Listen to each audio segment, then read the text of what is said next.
The following is a Hoop Ball presentation.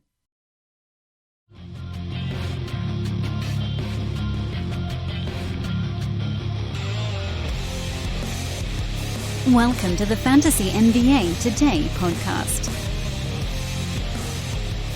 We've come to the end of the season win totals road.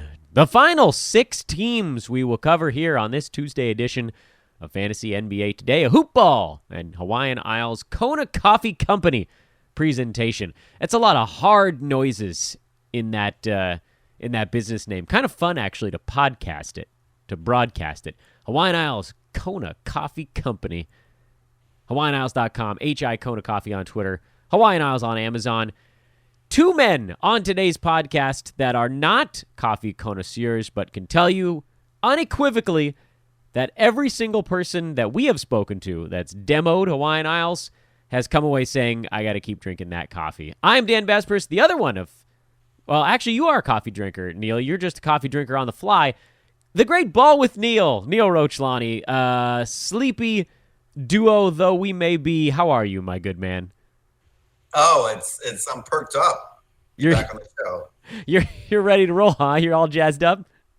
Yeah. No, coffee connoisseur is probably not the right word, but I do enjoy when someone else makes it for me. Yeah. So I'm just that lazy, Dan. So that's basically why I don't make it. You know, I do have a couple bags here that I should probably give out as gifts. That's what I should probably do. Yeah.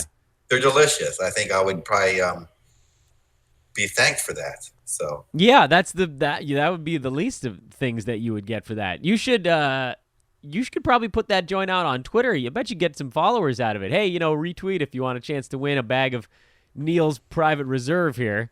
It's been aging at a 70% humidity in Neil's closet for the last 6 months after he won was that his second place you got on DFS? Is that how you ended up with it?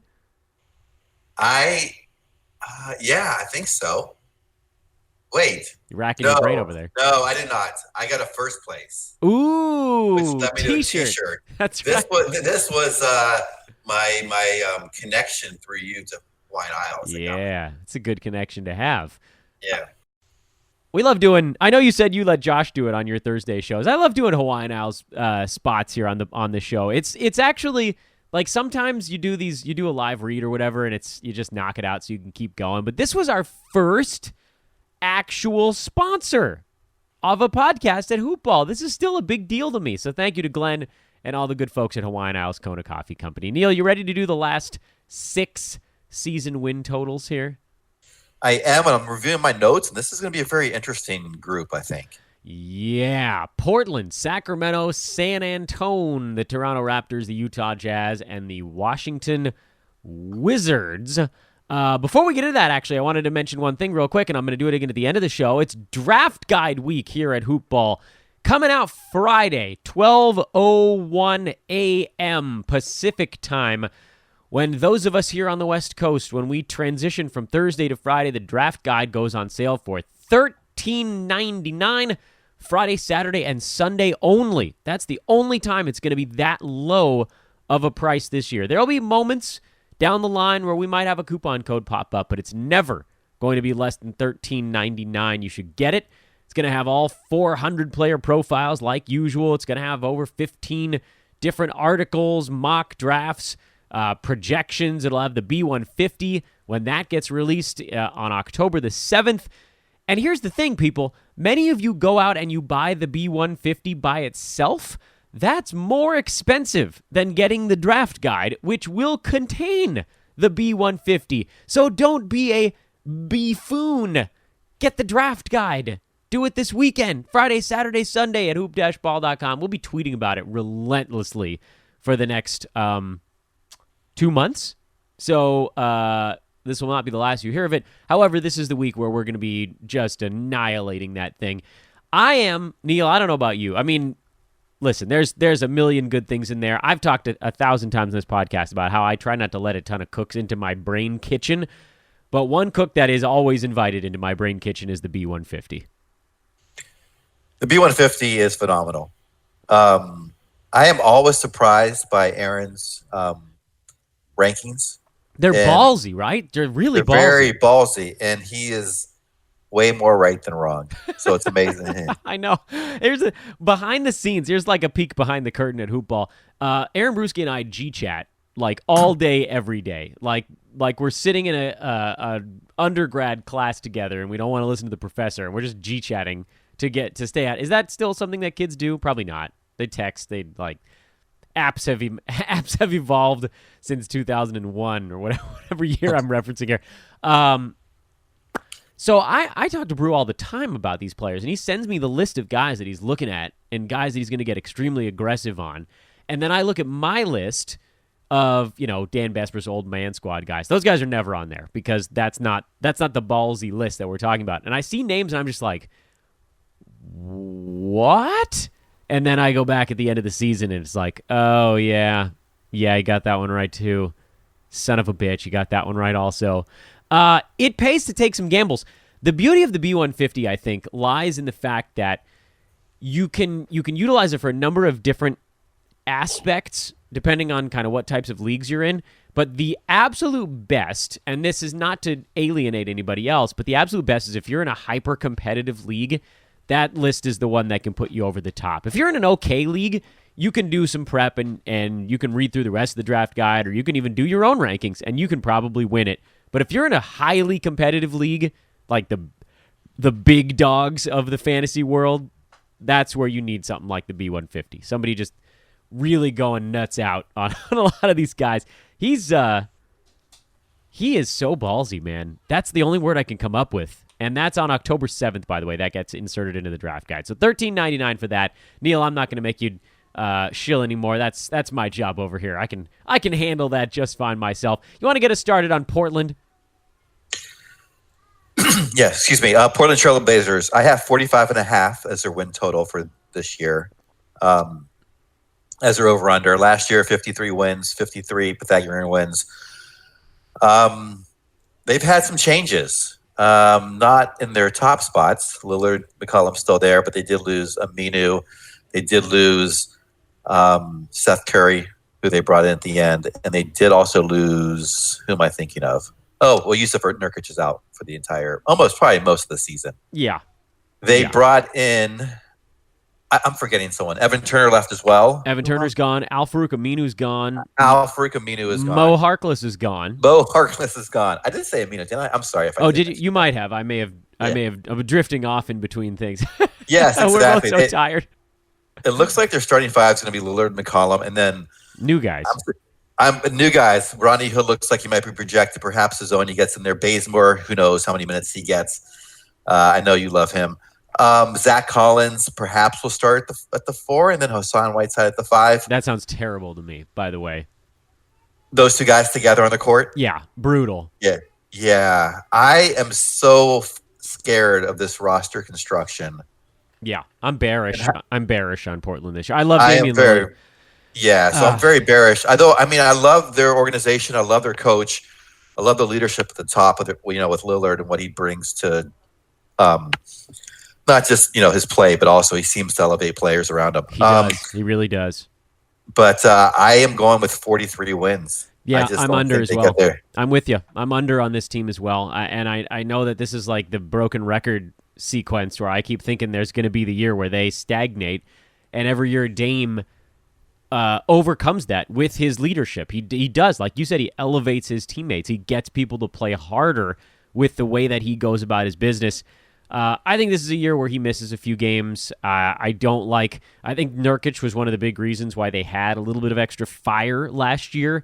And Whiteside is I actually kind of like Whiteside, but I think he's going to be a weird sequence for him. I don't think Zach Collins is consistent enough to make a massive difference. And if they do play those guys together, they're going to get roasted by faster teams. And I think I'd probably start Hood and have Bays coming off the bench if that's your choice at the small forward spot. Just because Bazemore does have a little more experience running an offense, so you could bring him in, kind of help run the second unit when McCollum and or Lillard are off the floor. But the loss of Harkless, the loss of Aminu, to me, and obviously the loss of Nurkic to injury, this is colossal. There's just so many changes happening for a team that you wanted to see changes, but you wanted to see the kind of changes that got people excited, and these were the kind of changes that was like, well, if we have to, that's the wrong kind of emotion, I think, coming into a season. Frankly, I'd be happy to be proven wrong on this one because Dame keeps doing that to me, but I'm with you. I went under on this team, and I went under when I thought the number was 44.5 at opening. So, yeah, I mean, truly, I almost can't believe, I'm not certain that they make the playoffs in the West. I think they're the 8 seed, but I think it's, 7, 8 seed, something like that. I think it's barely. I think they're fighting with San Antonio. Maybe if Sacramento has a strong year, maybe Dallas, maybe New Orleans. I think they're down one tier from where they were last year. Yeah, I mean, every year they seem to outperform their expectations, but I think maybe this year it doesn't happen just because the West has got stronger. And they just, those players they lost really complemented the team very well. I just don't see guys like Hazonia and Whiteside being good compliments. Yeah, Hazonia. God, thank you. I forgot about that one.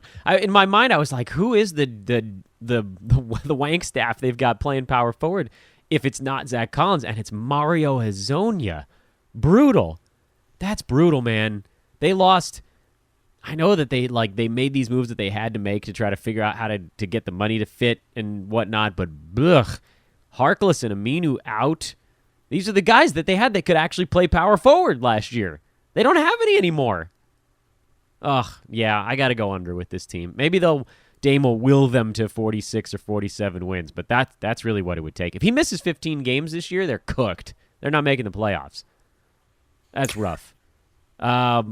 Sacramento. I guess I'll go first on this one, unless you have more. Do you have anything else on Portland?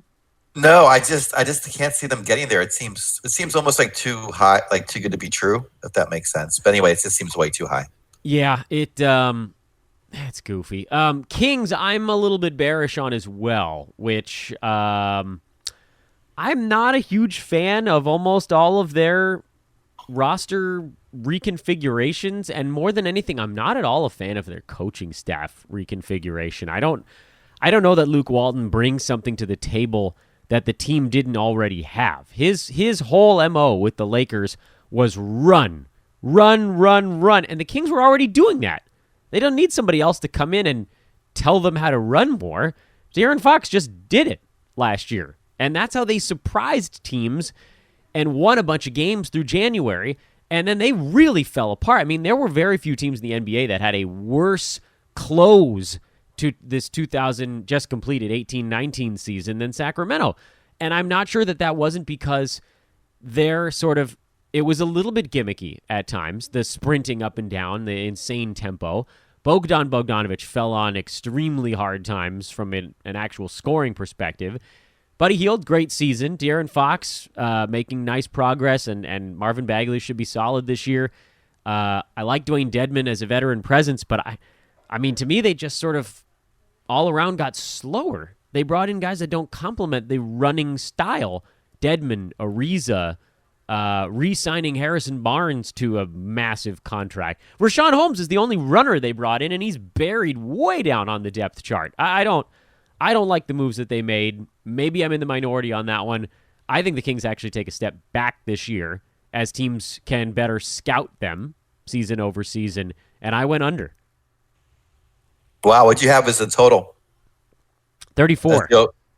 34, but it was 35.5. Oh, yeah, I'm sorry. My number was 34. Yeah, 35.5 was the number. Yes, okay. Yeah, that's pretty bold to go under. I know. They won 39 last year. And like you said, a lot of it was coming out and just outrunning teams and having the athleticism, and maybe teams not being prepared for that. I went slightly over. I went with 37 wins. My rationale, perhaps a bit more simplistic. I actually like the Ariza pickup. You just don't think he's going to be a good fit because he's not a runner? Yeah, I mean, he reminds me of like they're gonna get a rebound and go and shoot, and by the time they're done with their offense, he's gonna be huffing and puffing across center court. Ariza's been in the NBA for like 25 years now. Yeah, well, yeah, we'll see. Yeah, maybe you're right. Maybe he can't play. We'll see how many minutes they give him. They do have a fair amount of depth, though, which I like on this team.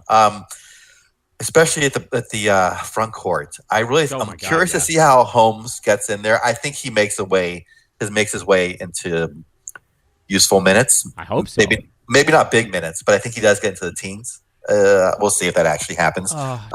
Man, I know how much people love him there. Man, you feel that? Did you feel that? You like through the podcast kicked me in the gut into the teens.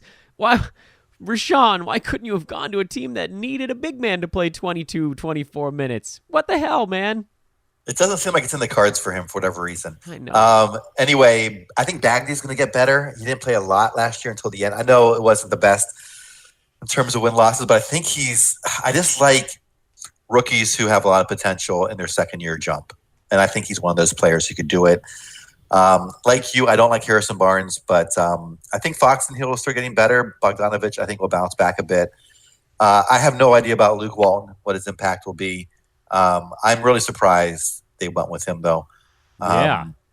Weird. That was my bigger thing. I don't know. Maybe there's something there. Obviously, I don't know a whole lot about what goes on behind the scenes, the decision and coaching making, but perhaps he has a plan for this team that I don't see, and it's going to make him good. But I'm just more bullish on the fact that they have young guys who I think are getting better, and the compliments they bring in, I think will add a winning presence, for lack of a better word. So we'll see. I think they, I already said my piece on this one. I just think that they sort of got exposed a little bit late last year, and there's some kind of weird regression coming where maybe I'm applying like a baseball philosophy to basketball, and it's possible that doesn't actually add up where, guys break onto the scene and then 4 months later, teams finally figure out the full scouting report on them. That was the way it felt with Sacramento last year. So I don't know what they're going to change.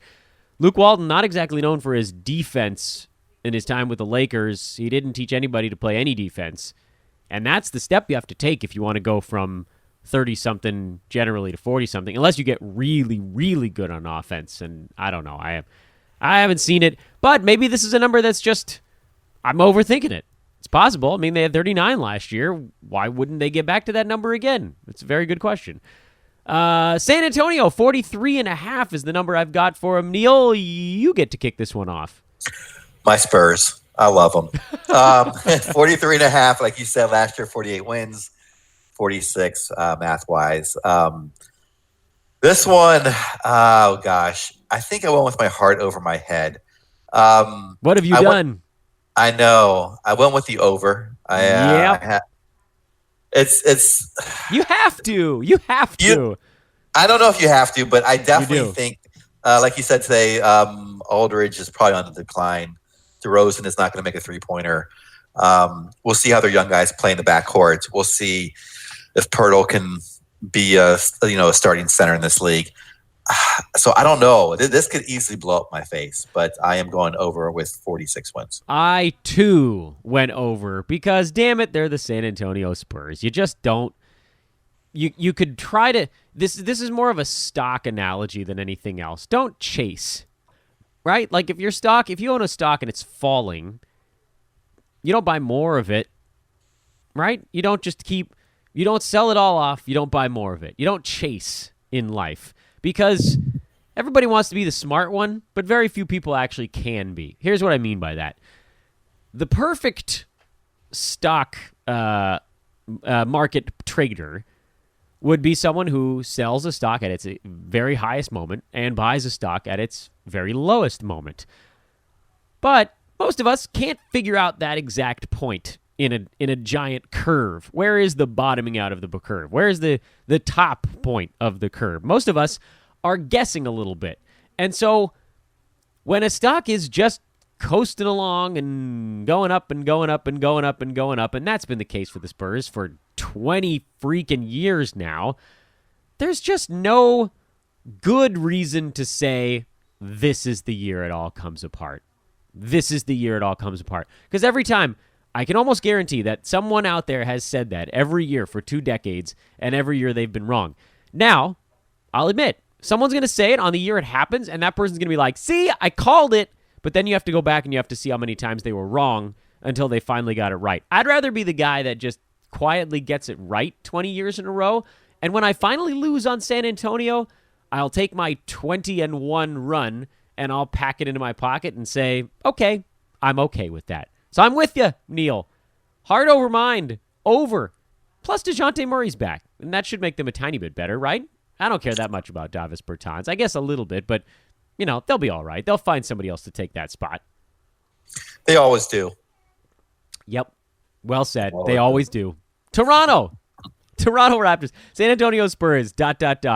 They always do. The Toronto Raptors, 45.5. I mean, you know what I do with teams that lose superstars. Do I even have to give my explanation on this one? I went over. Of course I went over. There's a Raptors team that didn't have Kawhi Leonard for 22 games last year, and they just coasted throughout the entire regular season. The rest of the East, Neil, I'm not sure if you and everybody else has noticed this, is trash.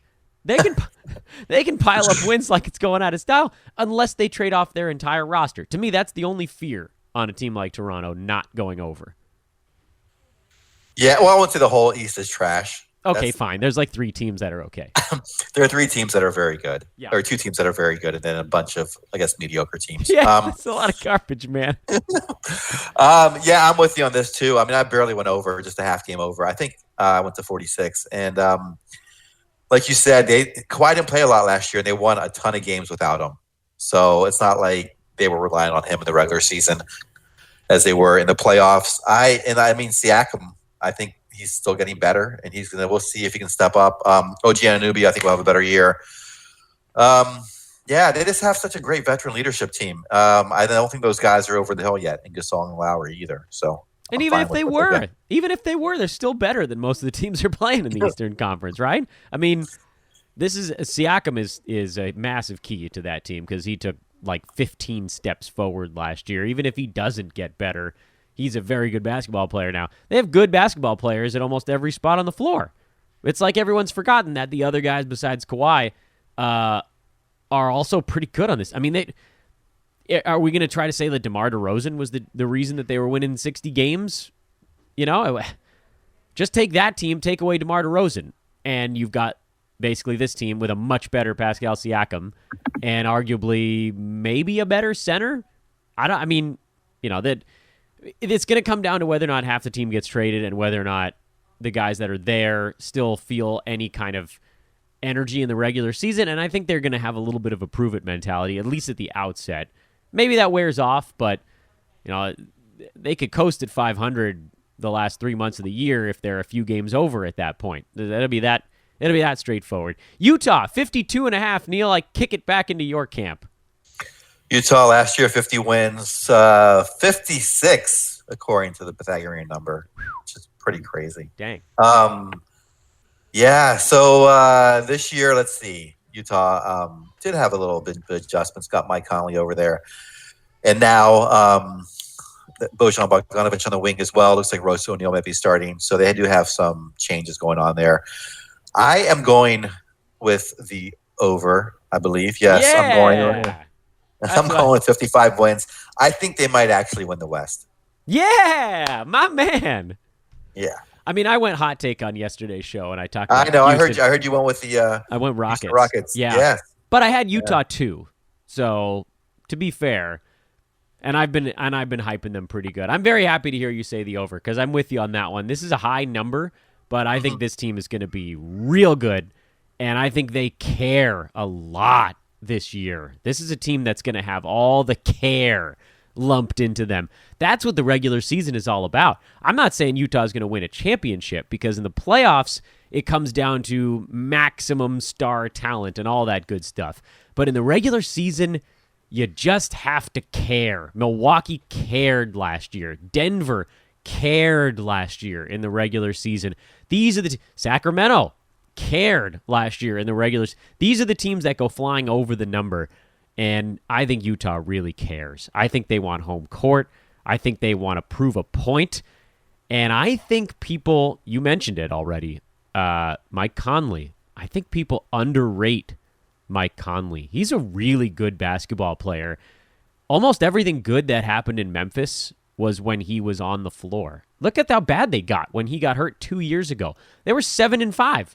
Their first 12 games that year. I still remember this because I kept talking about it for months after it ended. And then they went like 10 and 60 the rest of the way, or something god awful when Conley went down. He's a game changer for Utah. To go from Ricky Rubio to Mike Conley, I think he makes them multiple games better than last year by himself.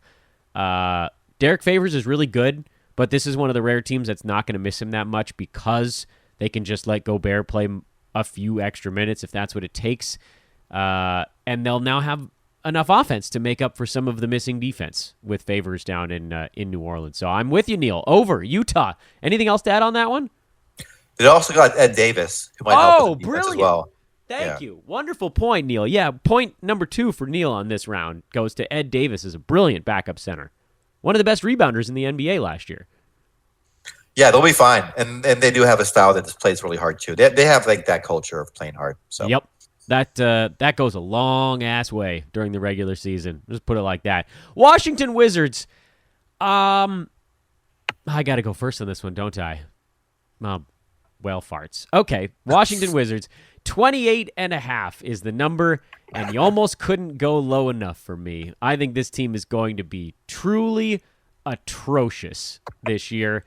They have no reason to try to win basketball games, and I don't think they're going to. Even in a terrible Eastern Conference, I went under. They looked really bad last year, and they lost pieces from the end of last season. It's Bradley Beal, Thomas Bryant, and then ... tumbleweed blows through. Rui Hachimura? Well, I mean, who's the point guard on this team? I legitimately can't tell you without looking it up. That's not a great sign. Both of them start with I. I know Ish Smith is one, right? Yeah, the other one you definitely know. Isaiah Thomas. No, come on. This team's going to be terrible, Neil. I'm going under. This is one of those ones where like you want to bet the over because the number's so low, but sometimes there's just teams that are so bad you can't go low enough. Yeah, it's one of those numbers that they're trying to get you to bet over, I think. But I have them at 26 wins. I have the under as well. Bradley Beal, my God, he played his heart out last year, and they still were not very good. No, I mean he was great. No, you're right. I'm not knocking him at all. I'm just saying it's so hard to win this league if you don't have help. Yep. You know, it's just so hard to win. He played 37 minutes a game last year. He led the NBA, I believe, in total minutes during the regular season. Yeah, and he scored a lot. He was very efficient, very smart player. It's just not enough. And I don't know if he's going to be there by the end of the season. Yep. We'll see. And then secondly, how hard is he going to play again? I mean, after last year. It's a good point.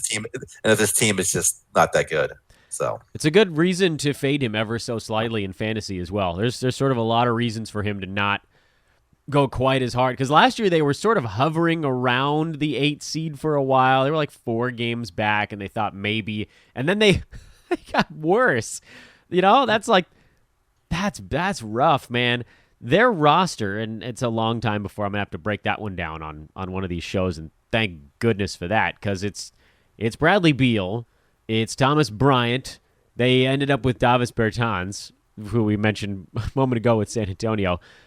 Ish Smith, Isaiah Thomas, we just brought up. They also have Jan Mahimi, if we're going to talk about players whose names start with the letter I. They also have Isaac Bonga, who they got from the Lakers. So racking up all the I names, Rui Hachimura, Jordan McRae, Jamario Jones, Troy Brown, Mo Wagner.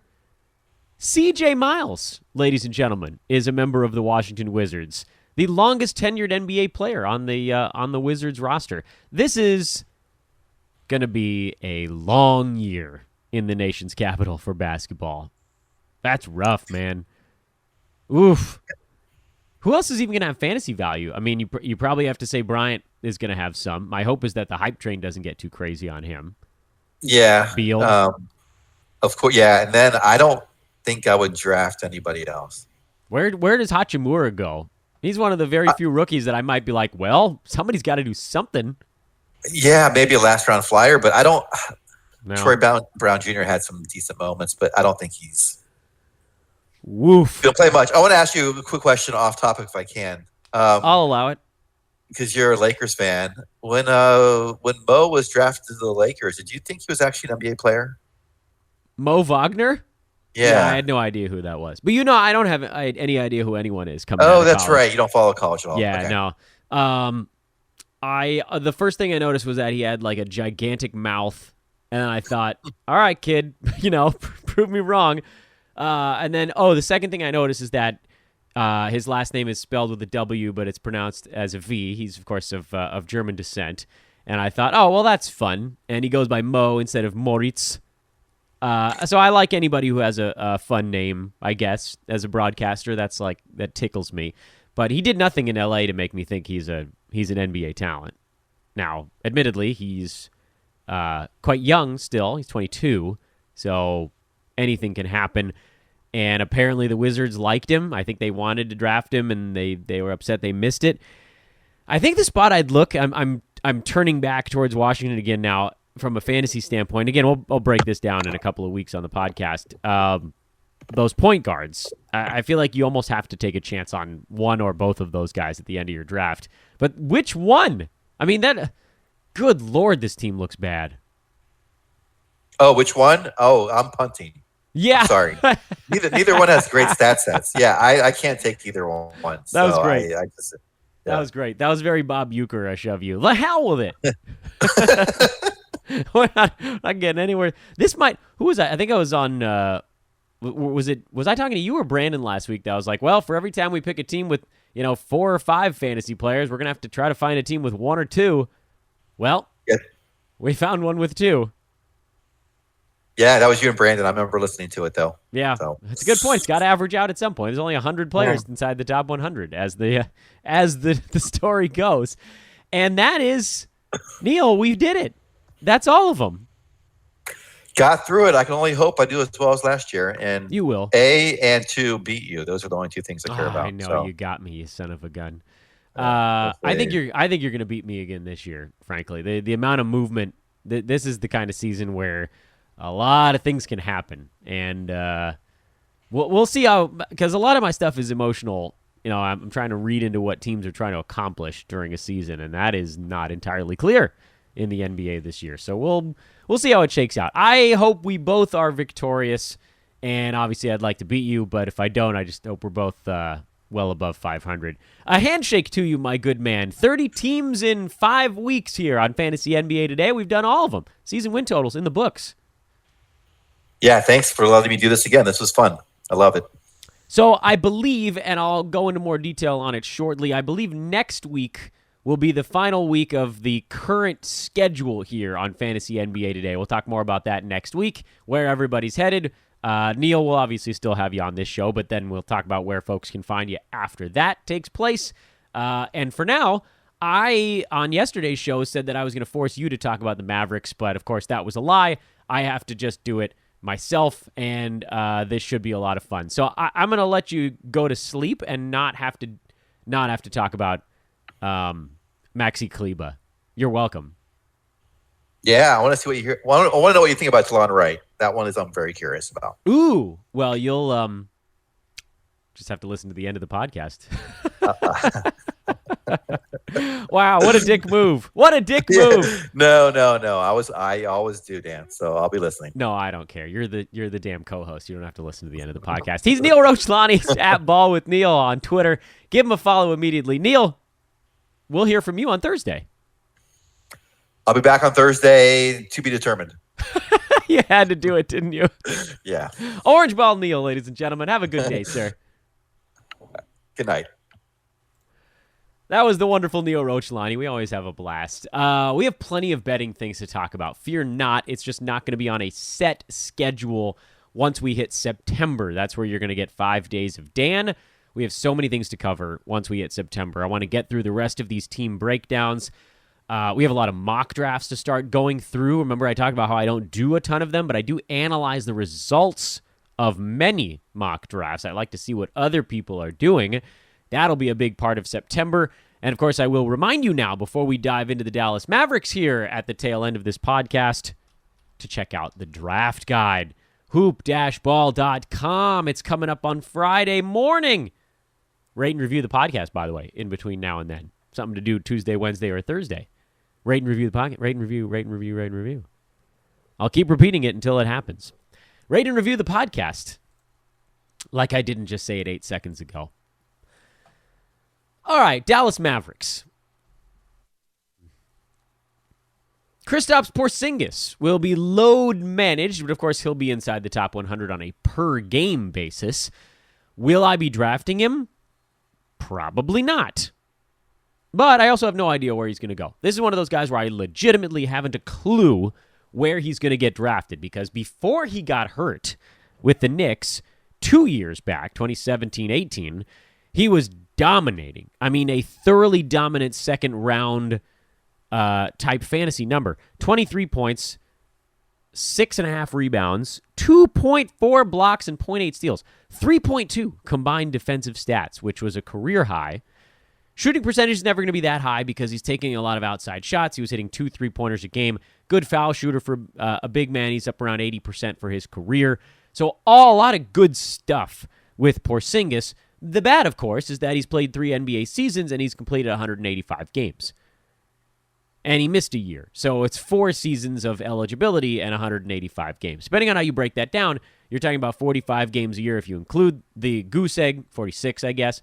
Or if you don't include the goose egg, you're talking about 62 games a year, which is not many. That's Kawhi Leonard taking 20 games off. I don't know what we're going to see from Porzingis. Most of the teams in the NBA have between 10 and 15 back-to-backs. If you say he's not playing in any of those, then you're talking about a best-case scenario for Kristaps being about 70 games. One would assume he probably misses a couple of games in there with a turned ankle or a bruised knee or something as he's working his way back. I think a best-case scenario for Kristaps Porzingis is 65 games this year. And that's not a guy I can take much of a chance on unless he's falling into, like, 4th, 5th round. And I don't think that's going to happen. Because if he's putting up second-round numbers and he plays 62 games, he's probably about a 3rd or 4th round pick. We saw it with Kawhi Leonard. He put up first-round numbers. He missed 22 games. He was still a second-rounder because that's how good he was. And that's how impactful a guy Porzingis can be, one rung lower, obviously. So, if you think he's going to go second round on a per-game basis at 60-ish to 65 games, you could take him at 40. You'd probably be okay. In head-to-head, you probably can't touch him at all because you have no idea when these missed games are actually going to crop up. Is he going to be playing down the stretch if Dallas is eliminated from the playoffs? There's a lot of dark clouds hanging over this year from KP, so I'm probably not going to end up with him. If he's the one risk you take in a roto league, I could get behind getting him between 40 and 50. But again, we got to sort of see where he goes. So this is a wait and see approach for just that one scenario. For most of the other ones, you can basically write him off. Other relevant names on the Dallas Mavericks, Luka Doncic, who finished last season with a flourish. I'll admit, he was sitting outside the top 100 for most of the year, powered his way to number 97, which I think is going to surprise a lot of people after he put up big numbers. There was a lot of popcorn with Luka. 21 points, 8 rebounds, 6 assists, 1.1 steals, 2.3 three-pointers. However, 9 category has 4 other categories we haven't mentioned yet. 0.3 blocks, so almost nothing there, which is fine. He's a guard. We can live with it. But high volume 42.5 shooting, not good. High volume 71% free throw, not good. 3.5 turnovers per game, also not great. When the assists, by the way, only 6. Good, but at 3.4 turnovers, it's not even 2-1. That hurts you a little bit. You talk about you want these high turnovers guys to be big assist guys as well. James Harden, 5 turnovers, 7.5 assists. Not a great ratio there either. That's why I love guys like, Jokic, 7.3 assists to 3 turnovers. That's basically 2.5. Chris Paul, 8.2 assists, 2.6 turnovers. Mike Conley, 6.5 assists, 1.9 turnovers per game last year. Question you have to ask yourself with Luka Doncic is, where does he improve? My thought would be, this is a young man who could certainly get better in both percentages. Let's say turnovers doesn't come down because he's going to be running a lot of the offense for that Dallas team. Scoring, maybe you come down a tiny bit. I don't know. It could hover around 21 again. Rebounds should be fine. Porzingis is not a big rebounding big man anyway. Assists, that should be fine also. I think I could see the percentages improving, and if both of them come up one click, that moves him from top 100 to top 75 pretty fast. He's going to get drafted well ahead of that, so I would be floored if I had much Luka on my fantasy teams, just because it is a very buzzy name for a guy that has holes in his game still. A lot of fun stuff, but a lot of holes. Tim Hardaway Jr. I drafted him in a couple of spots last year, and I don't think I can do it again. His field goal percent is brutal. He misses a lot of games due to injury, and he's sort of settled in as a three-point scoring specialist. He's sort of like a glorified Eric Gordon at this point. So I don't want him, and I don't think he's finishing inside the top 100. In fact, I don't think it's that close. I think he'll be around 150. So Tim Hardaway, no. Luka, yes. KP, yes. As we go through some of the names on this list. Jalen Brunson, no. Seth Curry, no. Not enough minutes. Maxi Kleber, no. Wipe those guys right out. Two names that I want to bring up that I think have chances to make a little bit of an impact are Dwight Powell, Delon Wright. They've been talked about a lot. What does that mean? Delon Wright has been wildly overranked by Yahoo. He's going to get scooped up early, which is annoying, right? Because in his time with Memphis, he put up some really nice numbers, and he was a guy that I think we all figured this guy's going to be a steal next year. Well, I don't think he's going to be a steal anymore because the big box sites have pushed him up the charts already and wiped out a lot of his value. I think we saw his pre-rank on Yahoo was like 70-something. I mean, maybe he goes a hair higher than that if everything breaks in his direction, but that's an audacious spot to grab a guy who is going to be, at best, third fiddle. Probably more like fourth. He averaged 12, 5, and 5 with 1.6 steals and 0.6 blocks with the Memphis Grizzlies. He had a wonderful stretch there. He was one of those guys going into the offseason where we were like, come on, end up somewhere good, and we'll steal you late. Well, he ended up somewhere good, but the rankings blew it up. So I think he finishes inside the top 100? Yes, I do think he finishes inside the top 100. Thank you for asking. But is there a ton of value left there? Not really. And then the other player that I've been monitoring that obviously if you follow this podcast, you know we had a little bit of a tickle for him last year was Dwight Powell, who came on strong late last season. And this is one of the small advantages that maybe we can say he's a guy that could hang around. He finished the season at number 118 in 9CAT, but that to some degree belies how useful he was late in the year after they had mortgaged a farm. Dwight Powell, over the final 26 games, so the 2 months that he was playing as mostly a starter, he was number 44.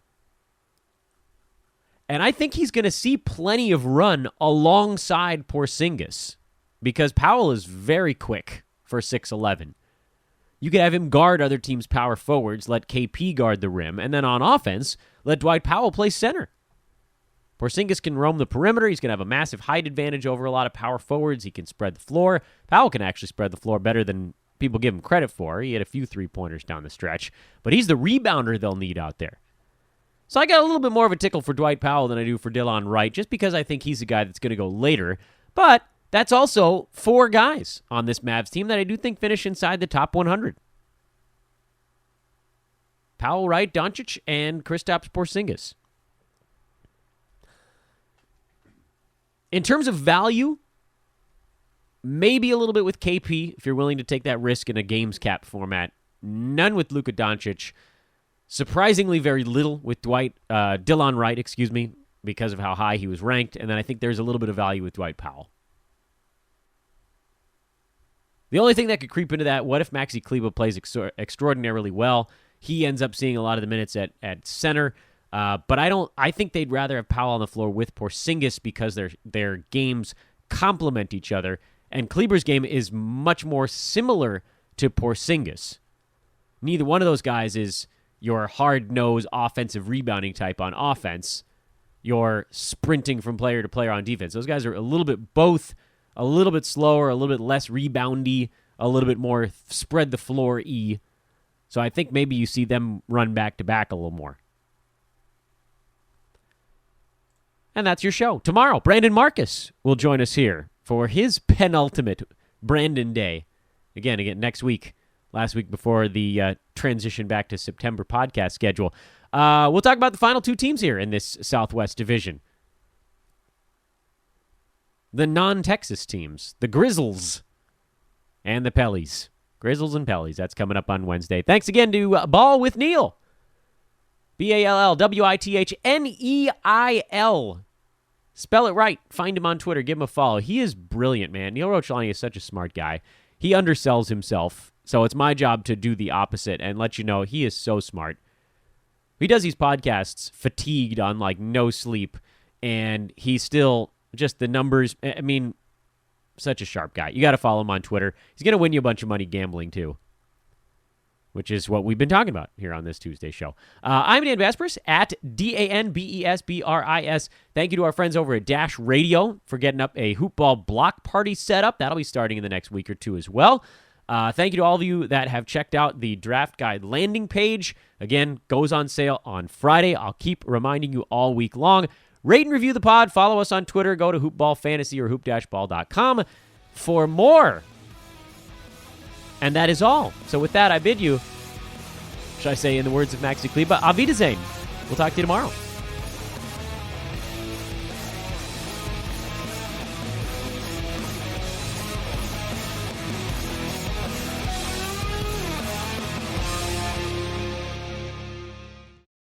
This has been a Hoop Ball presentation.